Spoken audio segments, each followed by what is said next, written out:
চুন প্রয়োগ মাত্রা ও পদ্ধতি, চুন প্রয়োগে সতর্কতা, কোন চুন কিভাবে প্রয়োগ করতে হবে।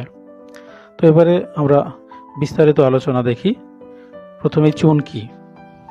চুন হলো ক্যালসিয়ামযুক্ত একটি অজৈব উপাদান, যার মধ্যে কার্বনেট সমূহ, অক্সাইড সমূহ ও হাইড্রোক্সাইড সমূহের প্রাধান্য রয়েছে। সরাসরি চুন হলো ক্ষারকীয় পদার্থ যা ক্যালসিয়াম অক্সাইড বা ক্যালসিয়াম হাইড্রোক্সাইড। 8250 ডিগ্রি সেলসিয়াস তাপ প্রয়োগে রাসায়নিক বিক্রিয়ার ফলে ক্যালসিয়াম কার্বনেট বা পাথরের চুন হতে ক্যালসিয়াম অক্সাইড বা কুইকলাইম উৎপাদিত হয়। কুইকলাইম আবার পানি সংযোজন বিক্রিয়ার মাধ্যমে কলি চুন বা হাইড্রেটেড লাইম বা ক্যালসিয়াম হাইড্রোক্সাইডে পরিণত হয়। পুকুরে সাধারণত যে চুন প্রয়োগ করা হয়। পুকুরে সাধারণত আমরা কি চুন প্রয়োগ করে থাকি? 1. পাথরের চুন বা ক্যালসিয়াম কার্বনেট।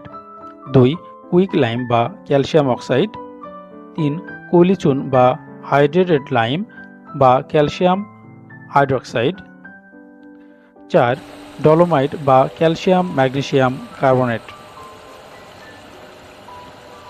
পুকুরে চুন প্রয়োগের উপকারিতা। পুকুরে চুন প্রয়োগের অসংখ্য উপকারিতা রয়েছে, তার মধ্যে উল্লেখযোগ্য: 1. পুকুরে চুন দিলে বিভিন্ন রোগের জীবাণু বা পরজীবী ধ্বংস হয়। পুকুরে সাধারণত যে রোগ জীবাণুগুলো বা পরজীবীগুলো তৈরি হয় সেগুলো চুন প্রয়োগের ফলে ধ্বংস হয়ে যায়। 2. পুকুরে মাছ চাষ করার ক্ষেত্রে পানির পিএইচ একটি গুরুত্বপূর্ণ বিষয়। মাছ চাষের পুকুরে চুন প্রয়োগ করা হলে পানির পিএইচ এর মান ঠিক থাকে, ফলে মাছ চাষের ক্ষেত্রে কোনো সমস্যা হয় না। তার মানে পিএইচ একটা সাম্যাবস্থা বিরাজ করে যদি পুকুরে চুন প্রয়োগ করা হয়। 3. চুন দিলে পুকুরের বিষাক্ত গ্যাস দূর হয়। পুকুরের তলদেশে যে carbon dioxide, hydrogen sulphide gas তৈরি হয়, অন্যান্য যে গ্যাসগুলো তৈরি হয়, চুন দিলে সেই বিষাক্ত গ্যাসগুলো দূর হয়ে যায়। 4. মাছের দেহের প্রয়োজনীয় ক্যালসিয়াম যোগাতে চুন খুবই উপকারী। আমরা এর আগের দেখেছি চুন হলো ক্যালসিয়াম হাইড্রোক্সাইড বা ক্যালসিয়াম কার্বনেট, ঠিক আছে? সেই ক্যালসিয়াম যে অংশটা সেটা মাছের জন্য খুবই উপকারী। 5. পানিতে অক্সিজেনের বৃদ্ধির জন্য চুন দিতে হয়। চুন প্রয়োগের ফলে পানিতে অক্সিজেনের পরিমাণ বৃদ্ধি পায়। 6. পুকুরে প্লাঙ্কটন জন্মাতে সাহায্য করে। চুন প্রয়োগের ফলে পুকুরে পর্যাপ্ত পরিমাণে ফাইটোপ্লাঙ্কটন বা জুওপ্লাঙ্কটন জন্মাতে সাহায্য করে। 7. চুন পুকুরের তলানি থেকে কার্বন ডাইঅক্সাইড বের করতে সহায়তা করে। পুকুরের তলদেশে যে কার্বন ডাইঅক্সাইড গ্যাস জমা থাকে, চুন প্রয়োগের ফলে সেই গ্যাসটি বের হয়ে যায়। 8. পানির ঘোলাত্ব দূর করে। পানি যদি স্বাভাবিক থেকে বেশি পরিমাণে ঘোলা হয় তাহলে চুন প্রয়োগের ফলে পানির ঘোলাত্ব দূর হয়। 9.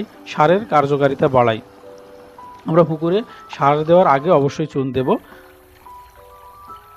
সার দেওয়ার পরে চুন দিলে সেটা সারটা নষ্ট হবে, এই কারণে পুকুরে চুন প্রয়োগের 3 থেকে 4 দিন বা 5 দিন পরে সার প্রয়োগ করতে হয়। সারের কার্যকারিতা বাড়ে। 10. তলদেশের জৈব পদার্থ পচনের হার বাড়িয়ে পুষ্টি উপাদানের সরবরাহ বৃদ্ধি করে। পুকুরে যে অতিরিক্ত খাদ্য বা জৈব পদার্থ পুকুরের তলায় জমা থাকে, চুন প্রয়োগের ফলে এই জৈব পদার্থগুলো পচনের হার বাড়িয়ে এখান থেকে পুষ্টি পানিতে সরবরাহ করে। 11. মাছের স্বাদ ঠিক থাকে। যেহেতু চুন প্রয়োগের ফলে পানির যে বৈশিষ্ট্যগুলো মাছ চাষের জন্য থাকা দরকার সেগুলো ভালো থাকে, এই কারণে মাছের স্বাদ ঠিক থাকে। 12. চুন এটি নিজে একটি সার হিসেবে কাজ করে। 13. ক্ষত রোগে পুকুরের পরিচর্যায় শতকে চুন আধা কেজি করে প্রয়োগ করলে সুফল পাওয়া যায়। পুকুরে যদি মাছের ক্ষত হয় সেক্ষেত্রে আধা কেজি চুন প্রতি শতকে প্রয়োগ করলে ভালো ফলাফল পাওয়া যায়।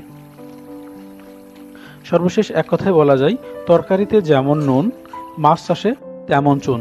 যেমন তরকারিতে নুনের কোনো বিকল্প নেই, ঠিক তেমনি মাছ চাষে চুনের কোনো বিকল্প